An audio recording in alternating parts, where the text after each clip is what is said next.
Integration या समाकलन, इसका ज्योमेट्रिकल मीनिंग क्या होता है। हम अक्सर लिखते हैं इंटीग्रेशन y dx, इसका मतलब क्या होता है। इंटीग्रेशन का मीनिंग एक एरिया से है। जितने भी हम इंटीग्रल फाइंड करते हैं, समाकल निकालते हैं, वो कोई ना कोई किसी न किसी डिजाइन के एरिया ही होते हैं। जितने भी इंटीग्रेशन हम करेंगे वो कुछ ना कुछ का एरिया ही होता है। अगर इनडेफिनिट इंटीग्रल है तो फिर उसमें लिमिट नहीं रहती है, और अगर लिमिट है तो फिर डेफिनेट एरिया मतलब फाइनाइट एरिया होगा। इसमें धारणा कहाँ से शुरू होती है। सपोज कर लो ये फंक्शन है f(x), जिसे हम y भी बोलते हैं। ये देखो, मतलब यहाँ पर y एक्सिस में f(x) और x में क्या होगा x। अब अगर कहा जाए कि हमें एक एरिया निकालना है जो कि रेगुलर शेप में नहीं है, वो कौन सा वाला एरिया, ये देखो यहाँ से और ये पूरा का पूरा और ये पूरा, ये वाला एरिया हमें फाइंड करना है। तो अब ये रेगुलर शेप में नहीं है, इसलिए हम इसमें क्या करते हैं, इसको हम छोटे छोटे पीस में कट करते हैं और हर पीस का एक एरिया निकालते हैं। ये जो पीस होता है, इसकी जो विड्थ होती है, चौड़ाई होती है, वह एक जैसी दी जाती है और वो कितनी होती है dx। कितनी ले लेते हैं अपन dx, ठीक है।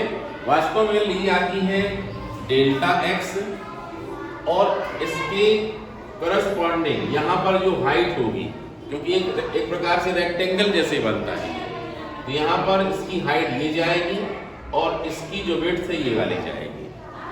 तो अब यहाँ पर y की वैल्यू कुछ और होगी, यहाँ पर कुछ और होगी, यहाँ पर कुछ और होगी, यहाँ पर कुछ और होगी।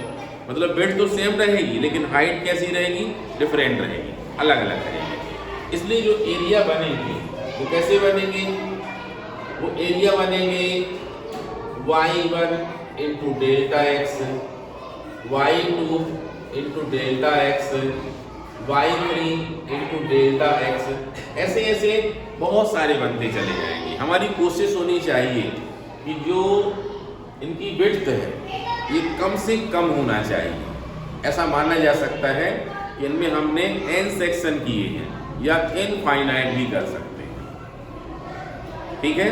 और फिर जब इन सब का एरिया टोटल कर देते हैं, ठीक है, तो इसका कंप्लीट एरिया आ जाता है।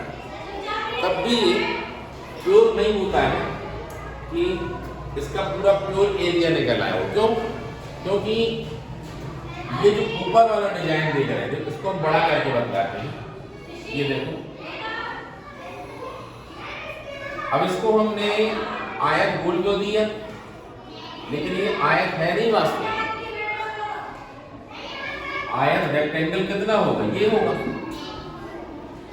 मतलब इतनी एरर है। इस एरर को ठीक कैसे कर सकते हैं, जब हम इसको डिवाइड कर लें। अब डिवाइड करेंगे अगर अपन, तो डिवाइड करने से कितना बना, बोलो। डिवाइड करने से क्या फायदा हुआ, अभी अपना ये वाला एरिया वेस्टेज आ रहा था, लेकिन डिवाइड करने से क्या हो गया, ये देखो दो रेक्टेंगल बन गए। एक रेक्टेंगल ये वाला बन गया और दूसरा वाला कौन सा बन गया, ये बन गया। अब वेस्टेज एरिया ये जा रहा है और ये जा रहा है, जबकि पहले कितना जा रहा था, इतना पूरा जा रहा था। मतलब डिवाइड करने से वेस्टेज एरिया में कमी आई। इसका मतलब क्या हुआ कि और ज्यादा डिवाइड कर लें हम, तो और कमी आएगी। इसलिए कहा जाता है कि इसको इनफाइनाइट टाइम्स तक डिवाइड किया जाए। ठीक है, इनफाइनाइट टाइम तक। जब इनफाइनाइट टाइम तक करेंगे जब ओरिजिनल आएगा फिर, और उसी को शॉर्ट में पूरा टोटल करने के बाद जो आता है, जो लिखा जाता है, वो लिखते हैं ये area A is equal to integration y d x. लिखने का तरीका ये है, यहाँ पर मान लो x की वैल्यू a है और यहाँ पर कितनी है बोलो b है, तो यहाँ पर आएगा a to b। कहाँ शुरू करना है? a से शुरू करना है, b तक जाना है। ये a से b के रीजन में जो एरिया है वो इंटीग्रेशन दर्शाता है। ठीक है, हमें यहाँ पर ऐसे ही कुछ क्वेश्चन सॉल्व करने हैं जिनमें हमें एरिया फाइंड करने पड़ेंगे, और इनमें से एक क्वेश्चन एग्जाम में जरूर आता है। ठीक है, ये 2 टाइप के क्वेश्चन हैं, एक है 1 कर्व वाले और सेकंड है 2 कर्व वाले। तो 2 कर्व वाला जो पोर्शन है वो एलिमिनेट कर दिया गया है सिलेबस से अभी फिलहाल में, इसलिए हम सिर्फ कितना पढ़ने वाले हैं? सिंगल कर्व वाला। ठीक है, तो चलो इसके लिए हम एक क्वेश्चन लेते हैं और एक तरीका भी बताते हैं इसे कैसे सॉल्व करना चाहिए। ठीक है, तो देखते हैं।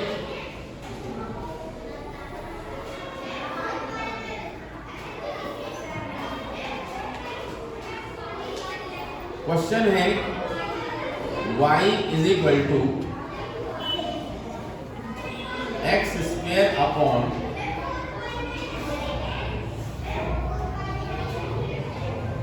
9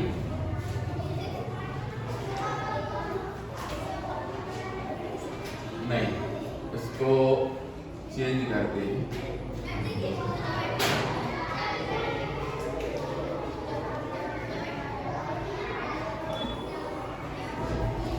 देखो क्वेश्चन लेते हैं, x square upon 9 plus y square upon 4 is equal to 1।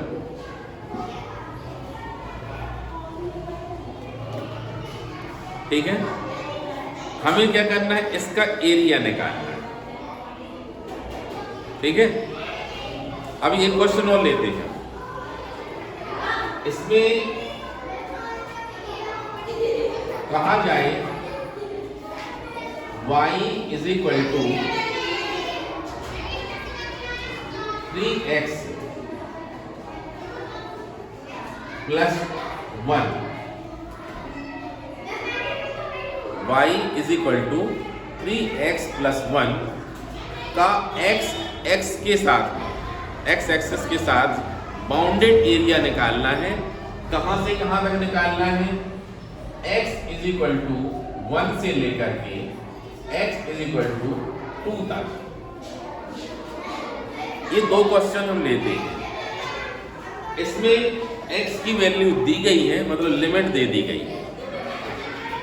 इसमें x की वैल्यू दी नहीं गई है, मतलब लिमिट तुमको खुद निकालना है। समझ रहे हो? इन्हीं में से कोई ना कोई क्वेश्चन एग्जाम में इसी टाइप में आएगा। हम तुम्हें बताएंगे पहले इस आसान से क्वेश्चन को सॉल्व करके, इसके बाद हम फाइनली बतलाएंगे कि लिमिट अगर नहीं दी गई है तो लिमिट को भी कैसे निकालना है और टोटल एरिया कैसे निकालना है। ठीक है, सबसे पहले क्या करना है? क्वेश्चन में क्या क्या दिया गया है और क्वेश्चन में हमें चाहिए क्या क्या। हर क्वेश्चन का अंतिम आंसर, फाइनल आंसर क्या होगा? तुम्हें अंतिम आंसर ये लिखना है, a इज इक्वल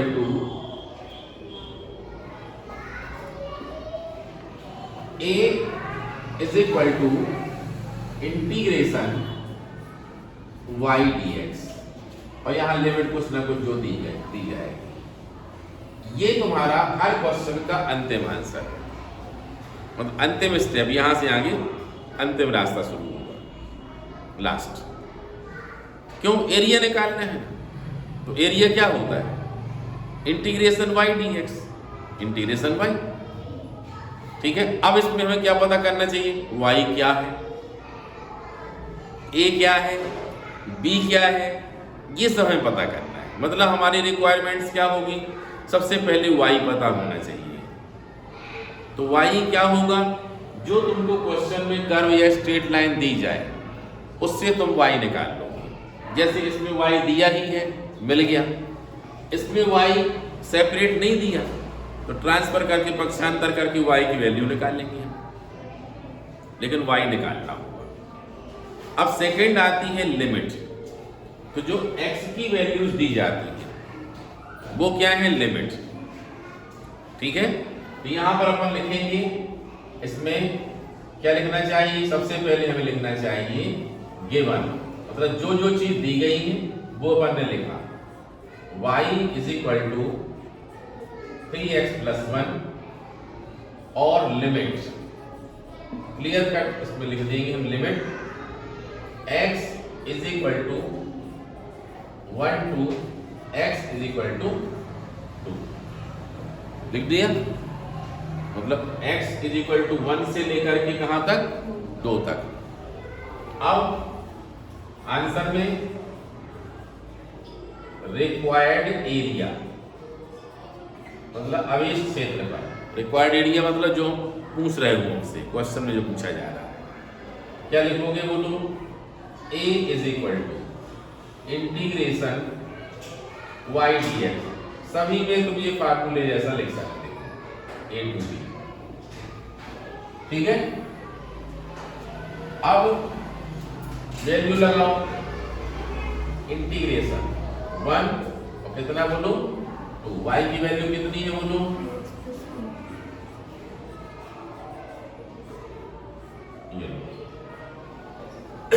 इंटीग्रेशन करना है, 3 बाहर होगा, x का कितना होगा बोलो, x स्क्वायर बाई 2 प्लस 1 का कितना होगा x।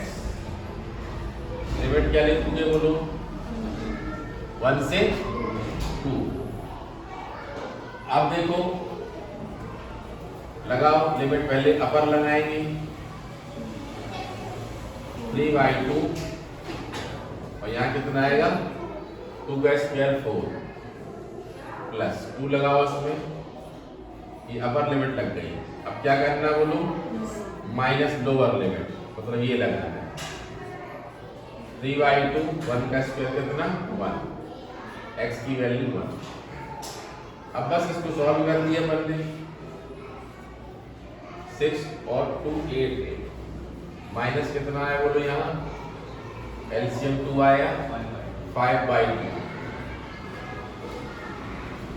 एलसीएम आया 2 16 माइनस 5। ठीक है, स्क्वायर यूनिट वर्ग इकाई जरूर लिखना। ठीक है, ये इसका आंसर होगा। अब देखो इसमें अगर अपन चाहें कि इसमें डायग्राम बनाना है, अब डायग्राम तो बनाया नहीं ना हमने, है डायग्राम बिल्कुल नहीं बनाया है। अब ये देखो,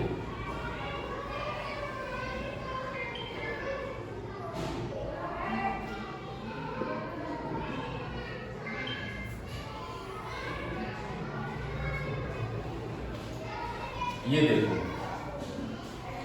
अब ये है जो स्ट्रेट लाइन खींची हमने, ये y is equal to 3x plus 1। कहां से लिखा, एक मानक फार्मूला होता है standard, y is equal to mx plus c, y is equal to mx plus c, उसी फॉर्म का है, मतलब स्ट्रेट लाइन आएगी। अब यहां पर क्या है, x इज इक्वल टू कितना 1 से लेकर, तो ये देख लो, ये है 1 और ये है मान लो 2, या 1 लिया तो 2 होगा।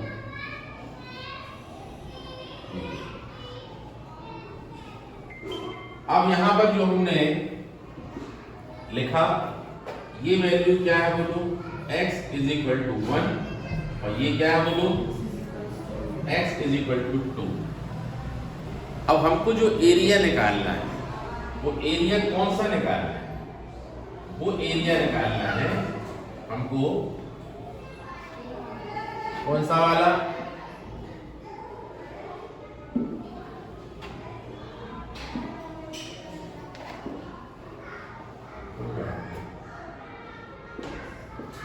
ये वाला निकालना है,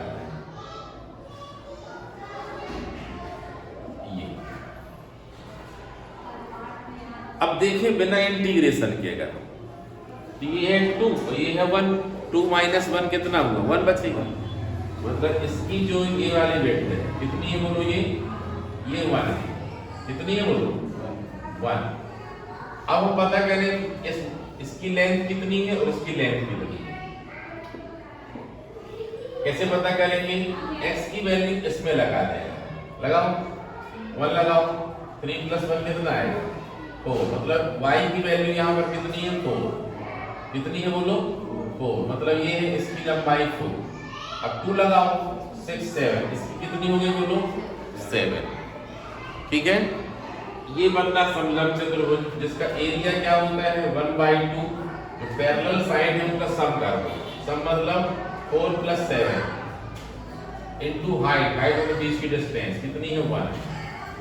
अब कैलकुलेट करो कितना आएगा, 7 + 4 कितना आया 11 इनटू 1 मतलब 11/2।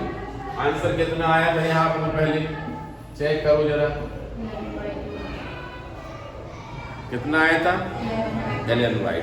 अपन ने बिना इंटीग्रेशन के सॉल्व किया, ठीक है। लेकिन बिना इंटीग्रेशन की एक लिमिट है, एक सीमा है सॉल्व करने की, वो क्या है, ऐसा क्यों हो गया, बिना इंटीग्रेशन का यूज किए अपन ने सॉल्व कर लिया। उसका सबसे महत्वपूर्ण रीजन ये है कि जो ये y = 3x + 1 है, ये रेगुलर शेप है, मतलब ये टेढ़ा मेढ़ा कर्व नहीं है, स्ट्रेट लाइन है, इसलिए जो डिजाइन बनी वो रेगुलर वाली बनी, जेग जेग नहीं बनी उसमें। इस वजह से ये एरिया आसानी से निकल आया। लेकिन अगर कोई कर्व हो जाएगा तो उसको निकालना मुश्किल हो जाएगा, कठिन हो जाएगा। लेकिन इंटीग्रेशन में कैसा है, कैसा भी रहे, रेगुलर शेप रहे चाहे नॉन रेगुलर रहे, उसमें हम एरिया निकालेंगे, ठीक है। तो देखो ये फर्स्ट टाइप हुआ। अगर इसमें कोई क्वेश्चन आता है, कर्व दिया जाता है तो उनको इक्वेशन कुछ दिया जाएगा और लिमिट दी जाएगी, ठीक है, बस इसको फॉलो करना है और निकालना है, ठीक है। अब इसके बाद ज़्यादा कॉम्प्लिकेटेड में मतलब क्या बनेगा, ये वाला, इसमें सब कुछ खुद करना है, ठीक है। तो अब इसका हम तरीका बताते हैं। पहले इसमें सबसे पहले हमें क्या करना चाहिए, इसको सॉल्व करके y की वैल्यू निकालना चाहिए। क्या करना है, y की, तो सॉल्व करते हैं। देखो बोलो y² / 4 = 1 - x² / 9। अब y² = यहाँ क्या चला जाएगा बोलो 4, इसको सॉल्व कर लो, 9 माइनस बोलो, अब बोलो y = ±4 का रूट कितना हुआ 2 और 9 का कितना हुआ 3, और बाकी ये क्या हो जाएगा 9 - स्क्वायर है, तो ये प्लस माइनस मतलब प्लस का भी हो सकता है, माइनस का हो सकता है, ठीक है। 4 का रूट निकालना तो क्या होता है, -2 भी हो सकता है, +2 भी हो सकता है। तो इसमें दोनों वैल्यू आएंगी, प्लस वाली भी आएगी, माइनस वाली भी आएगी, ठीक है। तो इसका मतलब क्या है कि आधा पोर्शन ऊपर तरफ है और आधा पोर्शन नीचे तरफ है। तो जब ऐसा होता है तो हम क्या देखते हैं, हम देखते हैं कि सिमेट्रिक है, मतलब ये चेक कर लेते हैं कि इसमें सिमेट्रिक है कि नहीं है। सिमेट्रिक का मतलब समझते हो?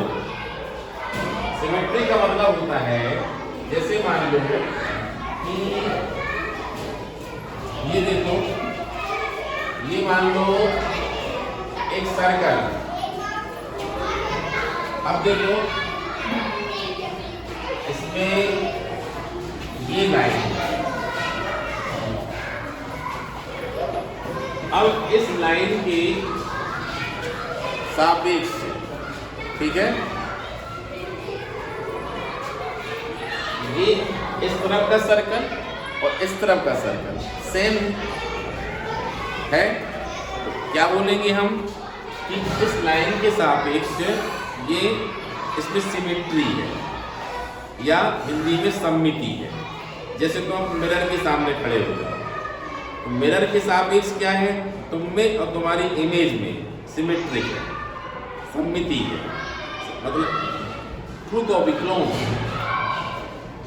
ठीक है, ऐसा समझ सकते हैं। तो यहाँ पर बिना डायग्राम बनाए, जैसे लोग डायग्राम बनाना कंपलसरी बोलते हैं, तो उसका हम अल्टरनेट बदला रहे हैं, बिना डायग्राम की तुम पहचान करो। अगर तुम क्या करोगे, x के बदले -x लगाओ, x के बदले क्या लगाओ, और इसमें नो चेंज आए, चेक करो, x के बदले हमने क्या लगाया -x, तब भी कितना आएगा, x² ही तो आएगा। तो अगर चेंज नहीं आता है तो हम कहते हैं कि y अक्ष के सापेक्ष सममिति है,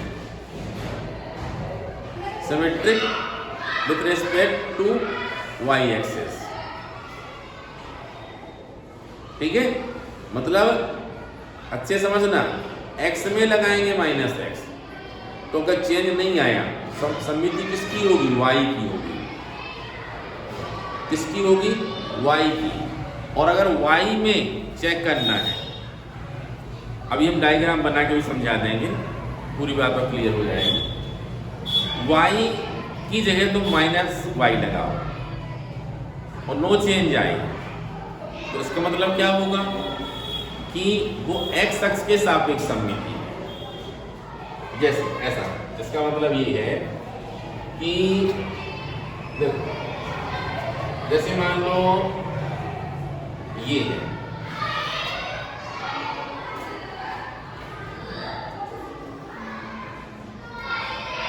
अब ये इक्वेशन एक पैराबोला है, इसमें ये वाला जो बना x² = 4ay, चेक करो, x के बदले -x लगाओ, x के बदले -x लगाओ, क्या है, वो चेंज। इसका मतलब क्या है कि इस कर्व में y अक्ष है, इसके सापेक्ष इस तरफ की डिजाइन, इस तरफ की डिजाइन सेम होगी। अगर हमने बनाया कैसा वाला, हमने बना दिया ये वाला, तो इसका इक्वेशन क्या होता है, इसका होता है y² = 4ax। अब इसमें लगाओ y के बदले -y, तो नो चेंज आएगा। तो क्या देख रहे हैं, x अक्ष के सापेक्ष सममिति है, इस तरफ की डिजाइन से। मतलब ये टेस्ट है, इसको तुमको दिमाग में रखना चाहिए कि x के बदले -x लगाने में नो चेंज आए, तो उस कर्व की y अक्ष के सापेक्ष सममिति है, सिमेट्रिक है वो। और अगर y के बदले -y लगाने पर नो चेंज आए, तो with respect to x symmetric है। ये चीज दिमाग में, मतलब उल्टा होता है, ऐसा याद रखो, उल्टे क्रम में। क्योंकि देखो साफ साफ दिख रहा है, यहाँ हम तुमको सामने दिखा रहे हैं x² = 4ay। अब इसमें किसके सापेक्ष सममिति है, बोलो y की हुआ। अब ये रूल बना लो दिमाग में कि x के बदले किसी क्वेश्चन में -x लगाने पर नो चेंज आए, तो y अक्ष के हिसाब सममिति होगी, और अगर y में -y करने से नो चेंज आता है तो x के हिसाब सममिति होगी, ठीक है। ऐसा करने का फायदा क्या होता है, इसका फायदा ये होता है कि हम डबल एरिया क्यों निकालें। हम सिर्फ प्लस वाला निकाल लेते हैं और उसका 2 टाइम्स कर देंगे। क्यों? क्योंकि अगर इसका एरिया तुमको पता होगा इस तरफ वाले, तो ये इस तरफ वाला उतना ही तो है, आखिर में उतना ही है ना, उसको दोबारा क्यों निकालें हम? क्या कर देंगे? 2 टाइम्स, दोगुना कर देंगे। ठीक है। और इसी चीज को अगर तुमको याद आए तो प्रॉपर्टी ऑफ डेफिनेट इंटीग्रल में भी पढ़ा था तुमने, उसको हिसाब से तुम समझ सकते हो। ये था -a से +a f(x) dx। इसमें कितना आया था? 0 से a, और यहां कितना कर दिए थे? 2 क्या बताया गया था? when f(x) is even, f(x) क्या हो? even का मतलब बताया था हमने कि x के बदले -x लगाने पर कोई चेंज ना आए, कोई चेंज ना आए। तो ये तो वही बात हो गई ना, x के बदले -x लगाने पर कोई चेंज ना आए। तो इसमें कितना कर दे रहे थे? 2 टाइम्स। डेफिनेट इंटीग्रल की प्रॉपर्टी ही बताती है कि यहां पर वही होगा। ठीक है, रिकॉर्डिंग चालू है। ठीक है, समझ गए? तो अब यहाँ पर ये हमने एक्स्ट्रा नॉलेज एक्स्ट्रा बताया है, जिससे तुम्हारी क्वेश्चन को सॉल्व करने में पकड़ अच्छी बनेगी, मतलब कॉन्फिडेंस बनेगा मतलब तुम्हारा। तो अब देखो यहाँ पर इसको आगे बढ़ाते हैं हम।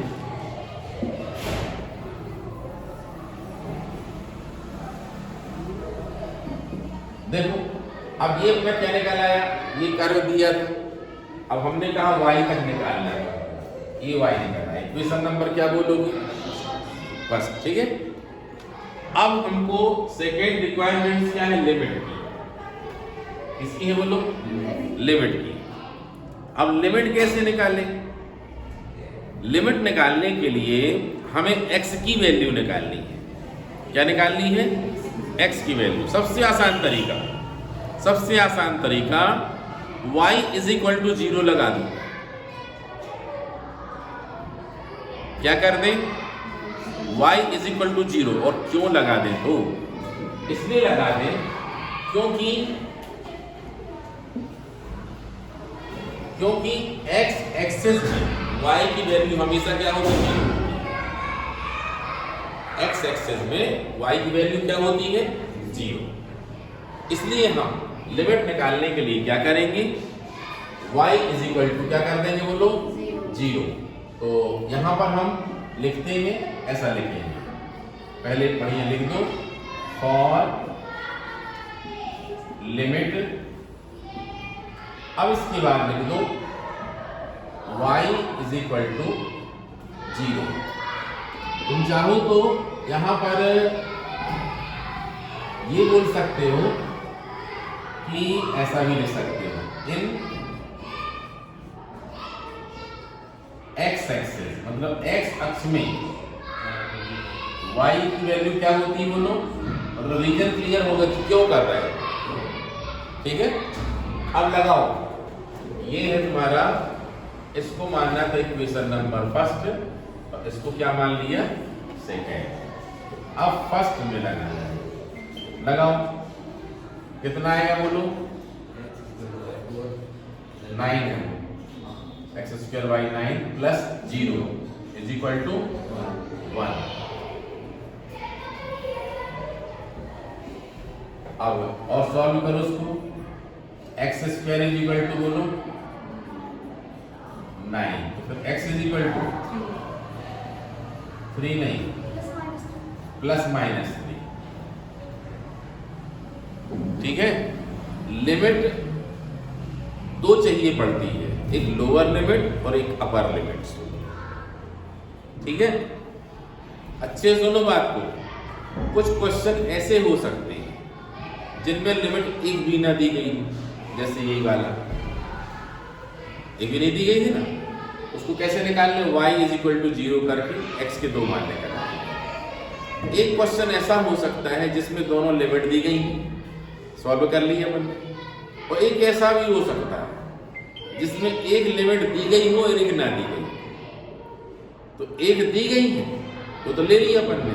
अब दूसरी के लिए हम क्या करें, y = 0 लगाएं। क्या लगाएं, मतलब y = 0 हमको लगा नहीं लगाना, क्योंकि वो x एक्सिस में होता है। ठीक है, तो अब लिमिट क्या आई बोलो, लिमिट आ गई x = -3 से x = +3 तक। लिमिट हमेशा लोअर से अपर, कम से ज्यादा। -3 कम है, +3 क्या है। ठीक है, बस अपना इतनी तो चाहिए अपन को, y की वैल्यू पता हो जाए और लिमिट पता हो जाए, काम खत्म। आखिरी में क्या लिखना पड़ता है, वही बताया तुमने, रिक्वायर्ड एरिया।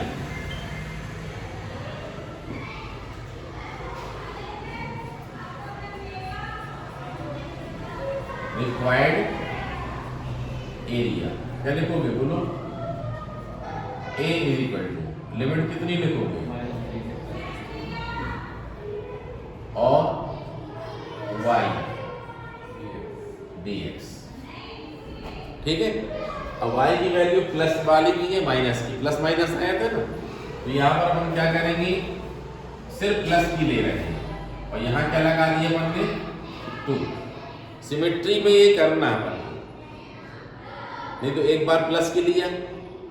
ठीक है, अच्छे से सुनना, प्लस का लिया पूरा निकाला, अब माइनस का भी लिया फिर निकाला, और एरिया पॉजिटिव लिया जाता है।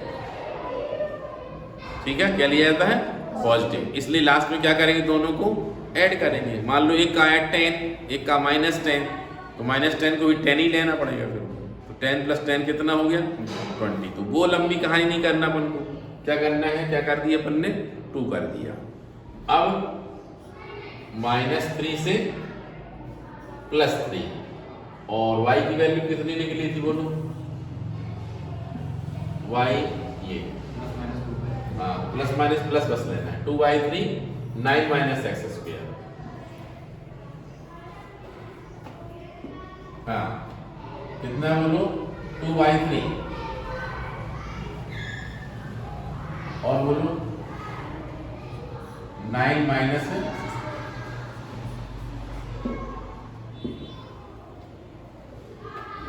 अब तुम इस सिमेट्री का भी यूज कर सकते हो, अब यही बता रहे थे फार्मूला, कौन सा, -a से +a, -a से +a, और फिर फार्मूले में मत जाओ, बिल्कुल जरूरी नहीं है, एक भी जरूरी नहीं है। हम तुमको बतला, जितने बार सिमेट्री मिलेगी, मान लो किसी क्वेश्चन में एक सिमेट्री है, तो एक बार 2 टाइम्स किया अपन ने, और अगर 2 जगह सिमेट्री है तो फिर से 2 टाइम करेंगे। कैसे करेंगे, सुनो अच्छे से, देखो यहां समझो पहले। जैसे हमने लिखा x = -3 से +3, ये देखो, ये है -3, सामने देखो, और +3, और इसका मिड पॉइंट कितना हो, 0। जितनी डिस्टेंस यहाँ की है उतनी तो यहाँ की भी है ना, तो यहाँ से यहाँ तक ना चल के हम कहाँ से कहाँ चले, यहाँ से यहाँ चल दें और कहीं दुगना कर दो, यही होगा ना। ये तो बोल रहे हैं, देखो यहाँ -3 से 3 ना जाए अपन, कितना चले जाए बोलो, 0 से 3 चले जाए, और यहाँ क्या कह रहे हैं, 2 टाइम्स, 2 × 2 कितना हो जाएगा, 4 हो जाएगा, और ये 2/3 एक्स्ट्रा चल रहा, वो भी निकाल लो बाहर। अब कितना बचा बोलो, 9 का मतलब कितना होगा, 3² - x²। ये अब कितना आएगा बोलो, 8/3। फार्मूला आया √(a² - x²), याद है किसी को, इंटीग्रेशन, लास्ट के 3 फार्मूले 10 वालों में से, 10 फार्मूले जो थे उनमें से लास्ट के 3 याद हो तो बताओ।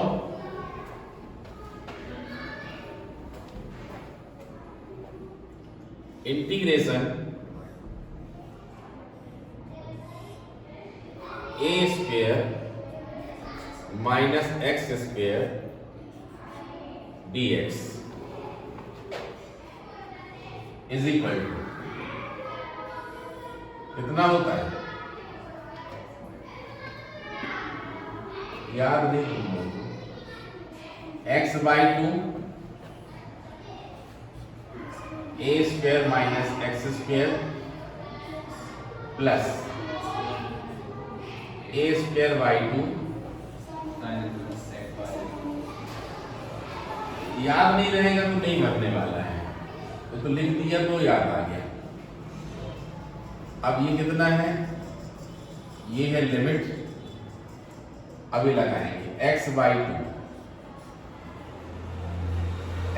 2 रूट ऑफ कितना है बोलो 3 का स्क्वायर मतलब वही 9 माइनस कितना बोलो x square plus a square 9 by 2 sine inverse x upon a मतलब 3। लिमिट कितनी है, अब देख लो 8 अपॉन 3। अब लिमिट लगाएंगे, पहले अपर लिमिट तो 3 माइनस 3 देख लो 3 स्क्वायर है, अपर लिमिट कितनी आएगी 3।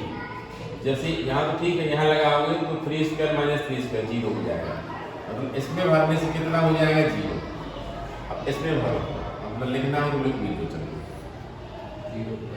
प्लस 9 बाई 2 साइन 3 अपॉन 3 मतलब 1 कितने साइन की वैल्यू है 90, मतलब यहाँ 90 आएगा। 90 मतलब पाई बाई 2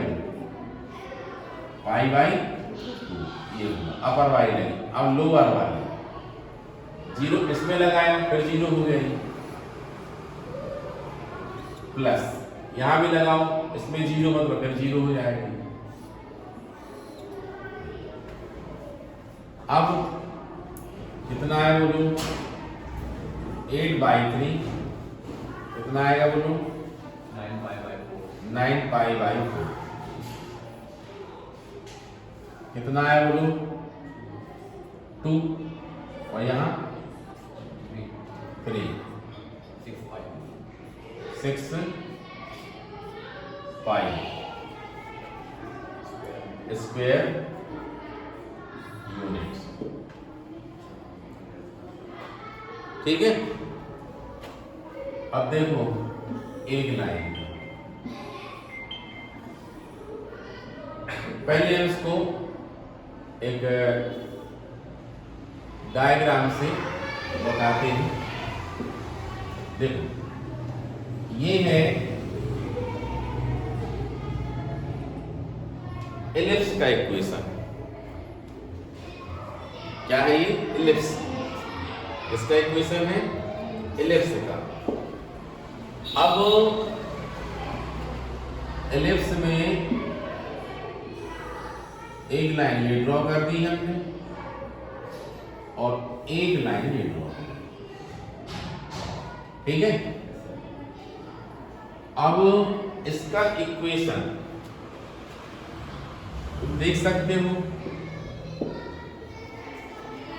ये है एक्स स्क्वायर अपॉन अपने में अपने क्वेश्चन का अकॉर्डिंग 9 प्लस बोलो 4 इज इक्वल टू कितना 1। देखा जाए तो हमने जो एरिया निकाला शुरू का 4 हटा दिया जाएगा, 2 और 2 जो लिखा था, ठीक है।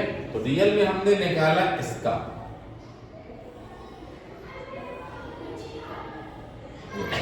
जब हमने यहाँ 2 किया था, कितना किया था 2, तो उसका मतलब है कि हमने इतने पोर्शन की बात की।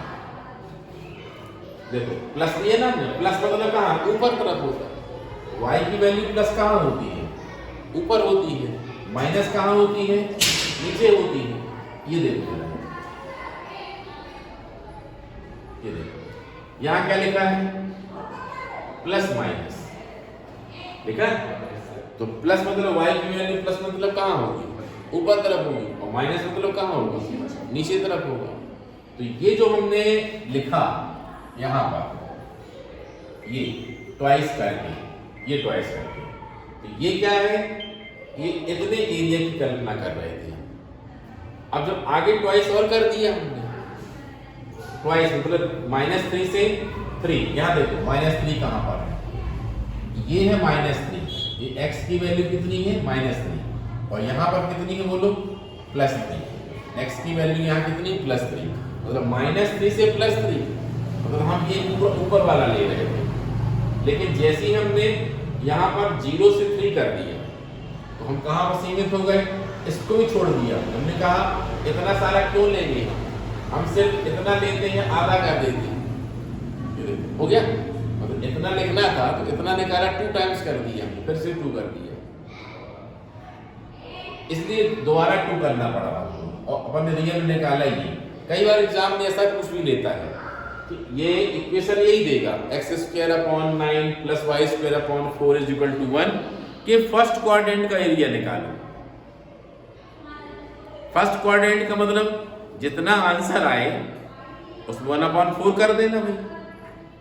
फर्स्ट क्वाड्रेंट मतलब क्या होगा, 1/4, 1/4 निकाल लेना।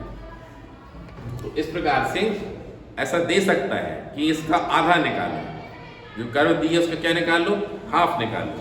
तो कुछ भी दे पहले तुमको क्या करना, निकालना पूरा, लास्ट तक पहुंचाओ। अब देखो क्या बोला था उसने, कहा प्रथम चतुर्थांश 1/4 मल्टीप्लाई कर, आधा निकाल लो 1/2, ठीक है। अब ये एलिप्स भी कैसा रेगुलर शेप है, नॉन रेगुलर शेप नहीं है, इसको भी हम मौखिक निकाल सकते हैं। ये एलिप्स का एरिया होता है फार्मूला πAB, कितना होता है πAB। जब एलिप्स का इक्वेशन क्या होता है, general equation x² a² y² b² = 1। अब देख लो a की वैल्यू अपने में कितनी थी, अपने में 9 और 4, मतलब 3² + 2², मतलब a की वैल्यू 3 और b की वैल्यू 2, लगाओ उस फार्मूले में, पाई a की वैल्यू कितनी 3, b की वैल्यू 3 × 2 = 6 पाई, आंसर आना चाहिए। देखो कितना आया, 6 पाई आया, सिंगल लाइन, बिना कुछ दिमाग लगाए।